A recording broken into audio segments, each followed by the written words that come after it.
Ladies and gentlemen, we are live from the Isle of Man in the UK. This is John and Mike's MMA Corner. Jack, you're back in the UK fighting, and you stepped in at Belfast, and now you're going to Glasgow. You're doing a little tour. I think the next stop would be Wales, in my opinion, for you, buddy. But look, this fight coming, it's a big showcase for you in the main card. It's a good chance for you to really show what kind of skill sets you've been adding to what you already previously had, I think. Yeah. When you are you moving around, are you, Jack? You going for a little walk? Yeah, just getting the signal better, man. The signal's terrible, man. Ah, fair enough, bro. I was just saying, yeah, fighting here in fighting in Glasgow. I was there last time they were there, and the atmosphere is phenomenal. You're going to have an amazing atmosphere. I'm sure you're going to have a bigger crowd this time as well. When you had a great atmosphere in Belfast with the people coming over to support you, but I'm sure there'll be more people travelling up this time round. Yeah. Between me and Brett, obviously it's going to be a massive following. I think because we done well last time in Belfast, and I was on about 3 weeks' notice. He was on about 2 weeks' notice. You know what I mean? So we had a whack of people there then. So I should imagine this is going to be crazy. I know, because we get the pre-book tickets before they go on sale. So, and I know that I've already done a fair few with them. That's hard. I didn't really want to do it because it's hard work to sort it out. But I know I've done a fair few with them, and then other people who were just travelling up and bought tickets online and stuff. I know there's a lot of them turning up. You want to do what Brett did? I think Brett got his brother to do it, or something. Someone to do it for him. Get your brother to do it. Just get it sorted, lad. But my brother says that as me, so I like this time because you got to pay for them up front as well. So, but this time I didn't get any money. I forked out $3.5 grand of my own money buying tickets for other people, and now I'm chasing everyone around. It's like it's a ball ache. Oh yeah, that does sound hard work. I only done it for family and friends. So I didn't make I know Brett was doing it Brett was doing it online. Yeah. And selling it to whoever wanted it. I just done all the close family and friends, and everyone else can sort it out. It's not a big drama. No. And let's talk about this fight then. This fight is great for you because your boxing is something that I think people are aware of. You've got really lovely hands. You've got great footwork. Because Ryan is he just comes forward. He constantly moves forward. And that is perfect for you with counter-striking boxing style. When you got this match made up, obviously you probably looked into it maybe. Is that something you noticed about him yourself? Yeah. I think he's going to walk under. Let's say he comes forward upright and stiff. He's going to want to push me against the cage, but I think if he gets within range where he can put his hands on me to try and take me down or grab me, he's also in range to get it with big shots. And I've seen him get wobbled a few times as well, and I don't think the people are wobbling him the same way as I do. So I think that the fight works out pretty well for me in that sort of sense. He's funnily enough, you say, did I look into him? He was on the same card as me in Canada. He was in the same changing room as me, and coming off a loss, I looked at him and thought, that's a good fight for me. I thought I'd love that fight. I sent it to my manager and all that. Nothing came of it. Nothing. I didn't do nothing. I actually got matched up with someone else for Glasgow, and then that guy got injured, and Brian James came in, so it was a bit of sort of fake, I had my eyes on him. I thought that's a brilliant fight for me, especially I came off a loss, so I want to bounce back and put on a big performance now. Yeah. So and I think his style works out perfect. He's the type of guy I could get a bonus with, I think, because his style fits into my style so well. Yeah. So it'd be nice to go out and get a good finish now. But Brett's asking for. Brett's asking for 50. Brett said he's going for 50. Brett said he's going for the 50k as well, mate. You're going to have to. You're going to have to have a battle there. I've got really 2 hours. What's going on with 50 grand? That'll be good. I was shocked. I was shocked in Belfast because I think as far as the fights went, I think Brett's was the most exciting. Without I had the knockout of the night. Yeah, yours was. Because they was putting it on now. That boy threw a couple of flying knees at him. Brett was landing good shots. I think they had a tear up for 3 rounds. So That would have been cool if Brett had got a bonus that time as well, and then we both got it this time. I admit that fight was absolutely wild, especially because it was like on the prelims, it went under the radar at the start, and then just went. Because I think everyone known Brett for his wrestling and stuff. So, like, but he could tear it up as well. He got good hands. He's improving all his striking. So I think that his debut in the UFC showed that. You know, I mean, he was getting takedowns, but he was setting them up nice with hands, throwing shots, It was good, man. Yeah, it was good scrap, man. It was good fun to watch. So the one thing about Ryan is he say about his cardio. Now I'm telling you now, I don't think his cardio could do a 10-mile tab. Do you? No. Get him on the log on peak up. Exactly. Stick on the stretcher. No. Yeah, I haven't really noticed when people say you got good cardio today. It's like, I don't want to be like big-headed prick or anything, but he can have all the cardio he wants. Him on the chin, he's going to put down. Yeah, absolutely. But I think people kind of forget what. Obviously, your background with the Paras, I'm like, God, people don't realise what kind of cardio you need for that. This is what, like, this is the 30th or just under 29th, 28th pro fight, and I've had a lot of amateurs. Yeah. You go back from my career and never see me gas. No. You haven't seen me gas. No. People like, I think if you look for my career, I got a good habit of normally fighting bigger, stronger guys and getting them tired. You know what I mean? Like, I wear them down. Considering I'm a puncher, I'm not really like, I don't really get many out there in the first. It's normally a cumulative. I normally push it, and then, come to the second or third round, they get tired and they, just sick of getting it, so they normally crumble. So that's what the game plan to be with this as well. And like I said, he can have all the cardio. I know he's in BJJ Blackrock. I do respect his ground. I think he has got good ground, but again, like 30 pro fights, and I've never been submitted, so.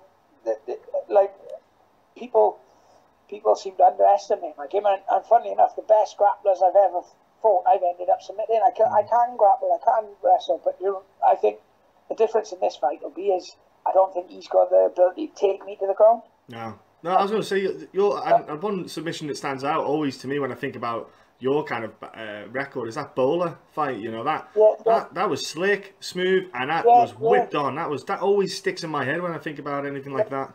Guys like bowler, Mike Ling was like highly touted grappler. Andrew Punchin had something like 16 submissions on his record, and I said it's like a lot of the better grapplers who've managed to get me down it's just that the reason I think my hands always get talked about is because I do quite a good job of keeping it in position.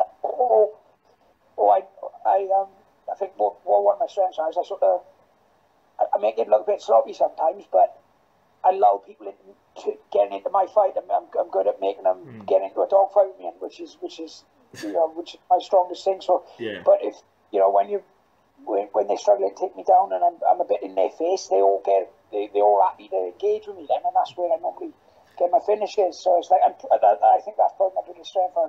I'll make them fight my fight that way. And there's been a bit of, let's talk about social media. Mr. John Phillips, the pair of you, him more so, he's been obviously talking a lot about becoming the best. He's proclaiming to be #1 in the Welsh middleweights, and you guys had a little bit back forth. That fight is obviously one that people kind of want to see, but at the same time, it's what's going on. Well, it could have happened in Glasgow if he didn't pull out on me. He was my original opponent, so he talks all that I'm running away from him. I don't mind, John. I understand the reason he was totally shit to try and get in the UFC. It worked, so whatever. But he's been matched up for 2 fights now, and neither of them have happened. So it's like, it's nothing I can say about it. I signed the contract to fight him in next week. He actually put something on Facebook waiting for the other guy to sign the contract, and I was in America at the time, so I actually got my court support my signature because I was like pissed off that it was because I was getting back on the. I think I was flying back on the Thursday. This was on like the Tuesday. I read that. I told my manager. I said, like, fortunately, he says, I give you my permission. Just sign that. Get the contract signed. Then I got home on the Thursday, and I think on the Friday they turned around and said, "Yeah, fight's off. You're fighting Ryan James now." So, I got like, although he would, like, he would probably talk shit about me if I done that to him. I ain't gonna bullshit. I think he is genuinely injured. He wasn't avoiding me. He is injured, but whatever. You know what I mean? If the boot was on the other foot, he'd be scared and all this shit. But I wasn't scared. I'm the one that was. I was the one who signed the contract to fight on June the 16th, and I'm still fighting on June the 16th. I just July. July. 16th. It's okay. It's okay. Yeah. So I signed the contract 2-3 months ago to fight on the 16th, and I'm still fighting on the 16th. He's the guy who's a no-show. So, I mean, I ain't talking shit about him because he is all right, and I do find some of the shit he put on pretty funny, to be honest. Yeah, he's a fun character. Yeah, he does do things in a funny way. I have to say, yeah, he does pull it off. But I think he's fully aware, because he knows I signed the contract, and I was more than happy to fight. He's fully aware that I was there. So if the fight happens, I got a couple of guys I'm looking at now that I'm thinking, I watched this fight this weekend. I watched the fights from last night, and the guy who lost to Santos, the guy who beat me last. Gerald Mershak, yeah. When he beat Ryan. Yeah. He beat Ryan James in his last fight. So if I beat Ryan now, we both 2-1 in the UFC, both with wins over Ryan. Both coming off losses to Thiago Santos. So looking at me, that's the sort of fight that'll probably progress me, because I think they rated him quite highly because he's a good grappler. And that's that's another guy that I'd like to get on, but my mind's fully focused on Ryan. Absolutely, no, you're right. So let's talk a little bit. A couple of Welshies went over to America and trained at WinkleJohn's. How did it go for you boys? Can you just go into it, obviously a little bit about the whole, how it happened and why you picked there, etc. Yeah, well, I went out there straight after the Santos fight. I took a loss. I realised I needed to up my game a bit. So I had a good friend, Cameron Else. Yes, Cameron Else fight. Yeah. Yeah, well, obviously he's a para as well, so that's how we know each other. And I was like, after that loss, I was obviously gutted, and it was like I was watching his stories and his face and his his Instagram, and seeing him what he was doing out there in Jackson's, and I just messaged him and said, I want to come out, and he sorted it out, and literally I did that on the Monday, and I think my flights were booked on the Friday, so I went out. I did a month out there. And I was like, when I went out the first time, that was just to see if I liked the place, see if I could do full camps and stuff out there. And I knew within a day or two it was the one, definitely. So I did that and came back. I carried on training, and then as soon as this fight got matched up, me and Jack Shaw booked on to go out there, and we loved it again. We did, we done a bit longer this time, a month, so it was 5 weeks this time. I'm probably up it again. Next time 6 to 8, I think. But yeah, nice. It's brilliant gym. And for Jack, that must he's for people who don't know who Jack Shaw is, he is the huge prospect in the regional scene. He is tearing. Jack is getting opponents and he's just going through them. I can't even put into words how much potential Jack has got. For him, that must have been a great experience as well, going over there for, obviously his young career, so to speak, and training with top-level coaches, top-level kind of fighters, UFC guys. Have you seen himself mature from going there? Yeah, well, to be honest, he can't mature more than he is. He's 22 years old. He got a good head on his shoulders. He's been brought up right, and his dad now has trained him the way, and he just got a good attitude when it comes to it. So he's to be honest with you, it was the same as when I went to TriStar just before I got signed to the UFC. It's all it did for him. I don't, he did learn some stuff from that, obviously, but I think what it did more than that for him is give him the confidence. He sparred with boys that are in the UFC, and he realised he is that level already. So how good he's looked so far, you haven't seen nothing yet, because when his next fight, he's going to go into it with the confidence that he's at an higher level, that he should be fighting for Cage Warriors title. He should be ready for the UFC. Yeah. So he's I think when you see his next fight, you'll see a massive improvement just because his confidence will be higher. Yeah. That's what it is. He's obviously going to get better. And I promised him. I said if I get the 50 G's this time, I'll pay for us both to go back out before the end of the year. Oh, you sweetheart! Look at you, bless. He's always my corner man.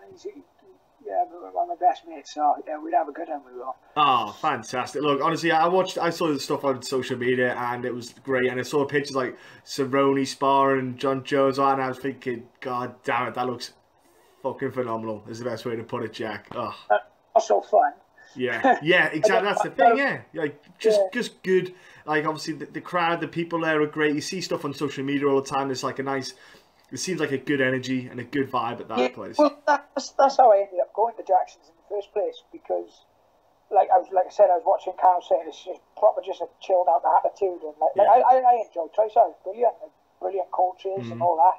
But you know, you got to go somewhere where you fit in, and you like, I enjoyed being at Jackson's. It's brilliant. Like, from the amateurs to the pros, they're all just cool and highly talented. Like, yeah, it's huge, mate. It's great. I loved it. And then, like, obviously, I thought for this fight camp, that's great. You know, training there with those people, and then you're going up against Ryan. I thought this is just going to be fantastic in Glasgow, mate. Like, I had Cowboy going for, you know, he's getting ready to fight Lola. Yes. And John Jones, and I was getting rounds in with them two regular. You know, I can't. What was Ryan going to throw at me that I haven't seen in class? Well, He'll probably throw stuff that he'll throw stuff that they can't, so that they can do that he can't, and that'll probably catch you off guard.